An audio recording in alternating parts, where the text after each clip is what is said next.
Kementerian Perhubungan atau Kemenhub memperkirakan jumlah pemudik tahun ini turun hingga 24%.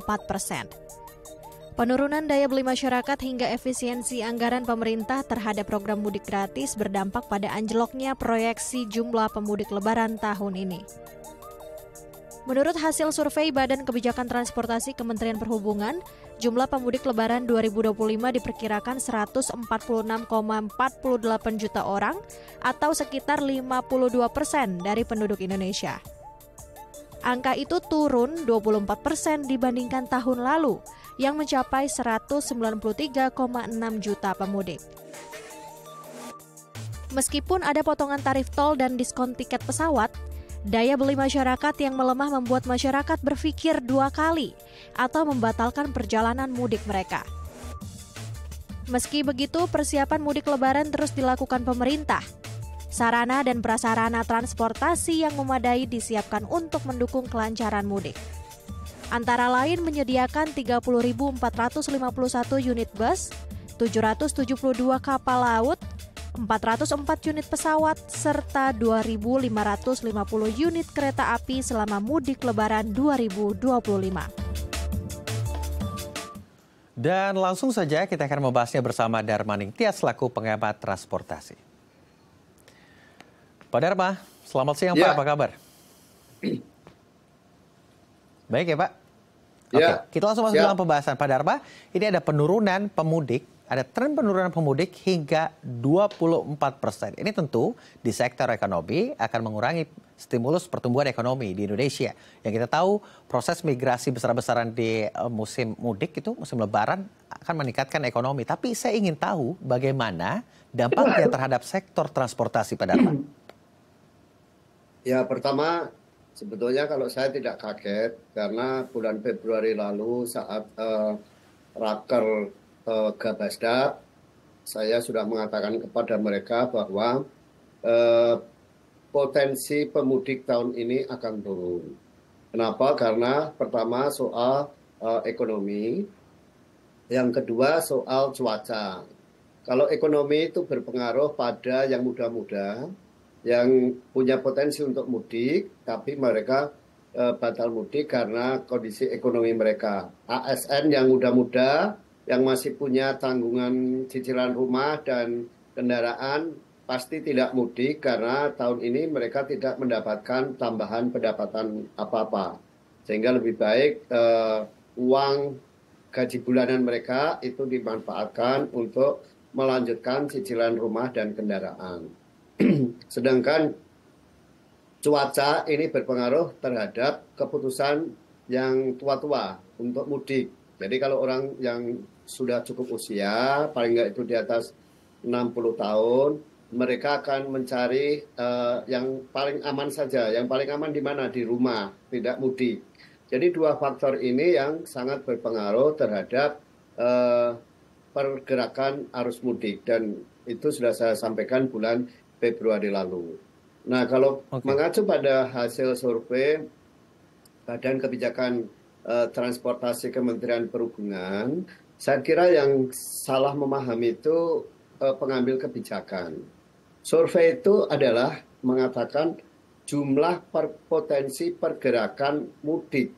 Artinya apa?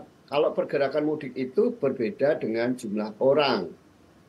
Misalkan saya di Jakarta mau mudik ke Jogja, maka saya itu melakukan 2 kali pergerakan. Pergerakan saat mudik dan pergerakan saat balik. Tetapi para pengambil kebijakan ini menganggap bahwa itu orang. Padahal dua hal yang berbeda. Kalau orang kan berarti ada sekitar 100 berapa gitu ya, 48 atau berapa juta. Nah, itu kan besar sekali. Masa semua warga kota mau pindah kan enggak, mau mudik kan enggak. Tetapi kalau pergerakan itu masih memungkinkan gitu. Nah, yang salah dari pengambil kebijakan dalam merumuskan strategi penyiapannya adalah membaca bahwa ini jumlah orang, bukan jumlah pergerakan. Nah, kalau jumlah pergerakan relatif masih imbang lah, kira-kira begitu. Nah, apa dampak terhadap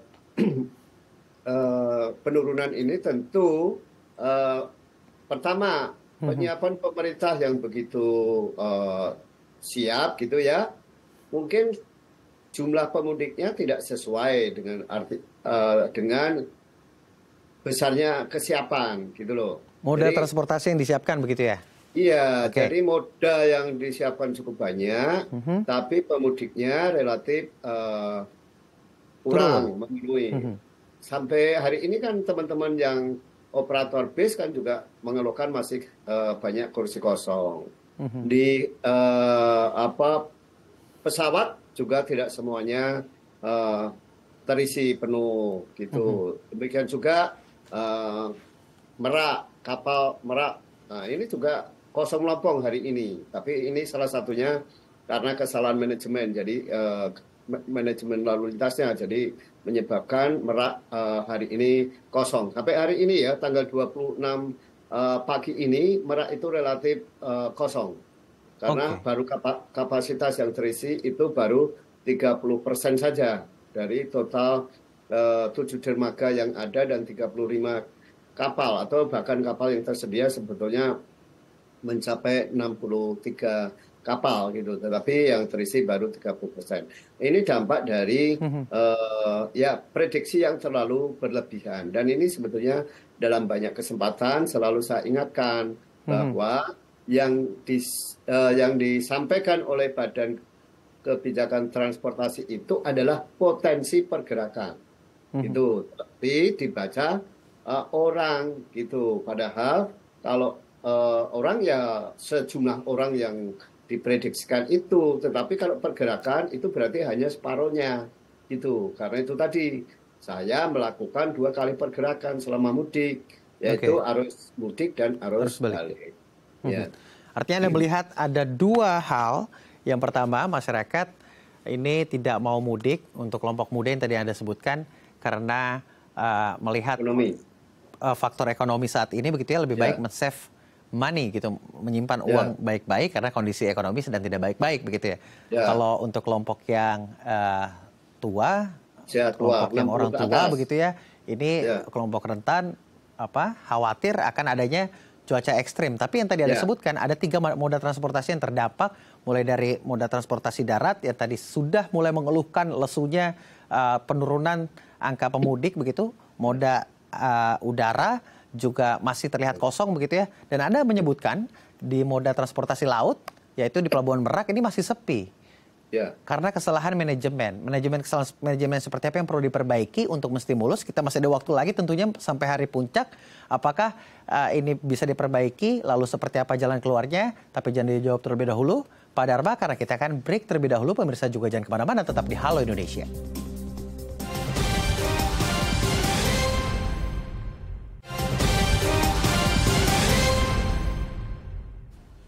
Terima kasih pemirsa masih bersama kami di Halo Indonesia. Kita masih membahas penurunan angka pemudik bersama dengan Darmaning Tias selaku pengamat transportasi. Pak Dharma. Pak Dharma, tadi Anda menyebutkan ada beberapa hal yang membuat turunnya angka pemudik di tahun 2025. Mulai dari permasalahan ekonomi hingga cuaca ekstrim. Tapi menjadi pertanyaan, lalu yang terdampak ada 3 moda transportasi. Tadi Anda sempat menyinggung terkait sistem atau terkait manajerial yang terjadi di sejumlah moda transportasi yang belum beres. Ini belum beresnya temuan Anda seperti apa nih, khususnya di Pelabuhan Merak yang saat ini masih sepi? Ya, dari teman-teman operator kapal yang di Merak hari ini mengeluhkan karena Merak hari ini kosong. Jadi kapasitas yang terisi itu hanya 30% saja. Sementara Ciwandan dan pelabuhan BBJ itu padat dan macet. Pelabuhan Ciwandan dan BBJ ini dikhususkan untuk angkutan truk. Dan Merak khusus angkutan penumpang. Dan penumpang pun hanya dibatasi roda 4. Yang roda 2 dialihkan ke Ciwandan. Nah, ini sebetulnya sudah saya sarankan jauh sebelumnya bahwa kapasitas di Merak itu masih cukup sehingga tidak perlu memfungsikan Ciwandan maupun BPJ, kecuali sebagai alternatif atau sebagai cadangan ya. Jadi ketika Merak itu full, mulai macet, barulah kendaraan truk itu dialihkan ke BPJ dan Ciwandan untuk motornya. Tetapi kalau belum macet, semestinya itu semua dermaga yang ada di Merak itu dioptimalkan. Karena di Merak itu ada 7 dermaga dan ada 63 kapal yang siap beroperasi. Sehingga apabila pergerakan dari Merak itu dioptimalkan, maka kapasitas dermaga maupun kapal itu masih cukup menampung puncak arus mudik ke arah Sumatera. Dari tahun ke tahun itu datanya kan sebetulnya relatif konstan ya, sekitar 39 sampai 42 ribu dalam seharinya gitu ya, pergerakan orang maupun kendaraan ke arah sana. Nah, jumlah itu masih bisa ditampung oleh 7 dermaga dan 63 kapal yang ada di Merak. Tetapi karena pemerintah ini tidak mau mendengarkan kali ya, itu tetap saja mulai kemarin itu Merak sudah tertutup untuk kendaraan truk gitu, dan kendaraan truk diarahkan ke pelabuhan BPJ gitu ya, Bojonegara ya, dan akibatnya apa? Akibatnya lalu lintas ke arah pelabuhan BPJ itu stuck, truk itu kabarnya sampai 24 jam stucknya, tapi di Merak kosong. Gitu. Seharusnya bisa dioptimalkan di Merak saja terlebih dahulu begitu ya, Pak? Begitu macet 1 jam saja di BPJ, Merak kondisi kosong, harusnya kendaraan truk sebagian dialihkan ke Merak gitu loh. Tapi ini kan enggak gitu. Nah, jadi saya kira saya bilang sih kegagalan memprediksi perjalanan arah Sumatera di sini. Dan ini sebetulnya sudah mengulang kesalahan pada saat Nataru lalu. Nataru lalu itu juga kondisinya sama. Merak kosong, BPJ macet. Dan itu sudah kita ingatkan lagi berdasarkan evaluasi Nataru kemarin. Jangan ulangi. Tapi ini malah diulangi sejak awal. Jadi saya kira Kementerian Perhubungan ini termasuk gagal lah dalam melaksanakan angkutan Lebaran tahun ini, khususnya yang arah Merak. Itu sudah dimulai sejak Nataru kemarin, gitu. Oke, artinya simulasi pada mudik kali ini juga berdampak terhadap sektor logistik, begitu Pak? Jika melihat bagaimana distribusi barang ini kan semakin lama menuju kota-kota di Sumatera. Ya, sudah pasti. Jadi dengan kemacetan itu, pertama dengan pembatasan operasional truk yang sampai 16 hari itu juga mengganggu. Yang kedua, dengan adanya kemacetan yang panjang menuju pelabuhan BPJ, secara otomatis akan terjadi penundaan distribusi barang ke arah Sumatera. Jadi efek dari ini sebetulnya tidak hanya membuat capek pengemudi, tetapi juga membuat distribusi barang ke arah Sumatera menjadi terganggu. Dan ini menurut saya mestinya hari ini Perhubungan sudah mengambil keputusan untuk membagi pergerakan barang tidak ke BPJ saja, tetapi juga ke Merak. Baru nanti kalau Merak sudah mulai ada tanda-tanda rame, kembalikan lagi ke BPJ, sehingga potensi-potensi yang ada ini terisi secara optimal. Kalau ini kan nggak imbang, BPJ Ciwandan macet, Merak kosong. Jadi pengusaha kapal saya kira hari ini juga gigit jari. Padahal harapannya dengan tidak adanya tarif khusus untuk layanan eksekutif, semua kapal akan terisi secara optimal sehingga operator kapal itu akan untung. Tetapi dengan kesalahan dalam manajemen distribusi arus mudik, maka ya para pengusaha kapal penumpang ini menjadi gigit jari lagi. Oke, artinya ada strategi yang salah begitu ya, sehingga terdampak juga terhadap sektor logistik. Kalau kita kembali terhadap persentase, angka 24%, Pak, ini lumayan. Jika penurunan ini terjadi memang secara real, ini pasti juga berdampak sejumlah sektor termasuk sektor pariwisata. Mau tidak mau harus ada kolaborasi, solusi yang diciptakan agar dapat menstimulus. Ini waktu masih ada sekitar 2-3 hari. Kira-kira solusi apa yang tepat, Pak, untuk menstimulus teman-teman ingin melakukan perjalanan mudik?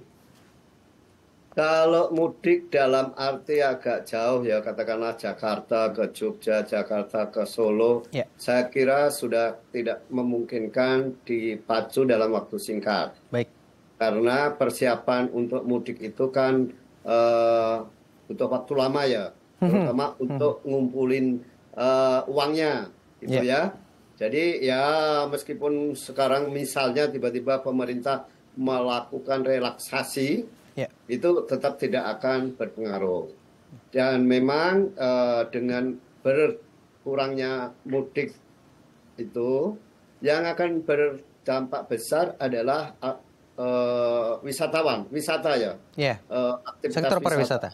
Ya, kenapa? Karena berdasarkan survei dari Badan Kebijakan Transportasi juga, sebagian besar orang mudik itu ingin melakukan kegiatan wisata. Jadi tidak semuanya itu mengikuti untuk menjalankan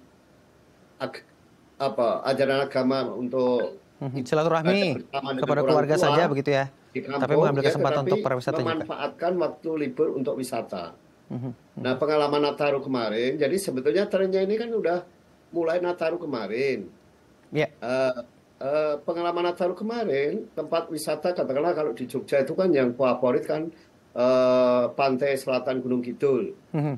Itu udah drop gitu. Tetapi kemarin-kemarin orang kan akan menghibur dirinya begini. Ini kan Nataru dekat dengan Lebaran. Jadi mereka akan menunda perjalanan Natarunya, nanti mereka akan datang di Lebaran. Tetapi ternyata Lebarannya antara Januari sampai Maret itu kondisi ekonomi ngedrop juga kan. Jadi orang yang semula mungkin berencana akan mudik saat Lebaran, batal juga gitu loh. Jadi Natarunya batal, Lebarannya batal. Ya, itu yang menyebabkan jumlah arus mudiknya itu turun gitu. Baik. Dan konsekuensinya ya dunia wisata, apalagi hotel-hotel. Hotel-hotel kita ini kalau pemerintah tidak mengubah kebijakan, 3 bulan lagi itu yang kuat ya, yang kuat 3 bulan lagi akan banyak mem-PHK. Mudah-mudahan tidak begitu ya. Mudah-mudahan penurunan angka pemudik ini segera diberikan relaksasi, mungkin menjadi jalan keluar yang tadi Pak Dharma juga sebutkan, walaupun efeknya tidak berdampak banyak begitu, mungkin dapat menstimulus teman-teman untuk berpergian berwisata sehingga ada mobilitas yang terjadi, sehingga menstimulus juga pertumbuhan ekonomi yang ada di Indonesia. Terima kasih Pak Dharma Ningtyas telah berbagi pandangan terhadap kami di Halo Indonesia. Pemirsa, usai jeda saya akan mengajak Anda berkunjung ke Kampung Nastar di Kota Tangerang, Banten. Informasinya sesaat lagi, tetap di Halo Indonesia.